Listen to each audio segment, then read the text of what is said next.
Ang Dapitan City ay isang makasaysayan at kaakit-akit na lungsod na matatagpuan sa hilagang bahagi ng Zamboanga del Norte sa isla ng Mindanao.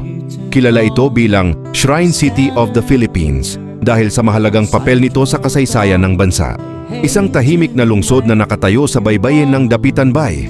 Ang Dapitan ay napapalibutan ng malinaw na dagat, luntiang kabundukan at mga tanawin na tiyak na magpapahanga sa sinuman. Kung ikaw ay naghahanap ng perpektong destinasyon na may kombinasyon ng kasaysayan, kultura at likas na yaman, huwag nang lumayo. Dito ka na sa Dapitan. Pinakatanyag ang Dapitan bilang tahanan ni Jose Rizal mula 1892 hanggang 1896. Kung saan siya ay ipinatapon, dito siya naging guro, nagbigay ng lunas sa mga may sakit at nagpatayo ng mga makabuluhang proyekto tulad ng water system at town plaza. Ang mga ito ay hindi lamang simbolo ng kanyang dedikasyon kundi pati na rin ng pagmamahal sa bayan. Sa kabuuan, ang Dapitan City ay hindi lang isang simpleng lungsod. Ito ay isang lugar na puno ng kasaysayan, natural na ganda at masiglang kultura.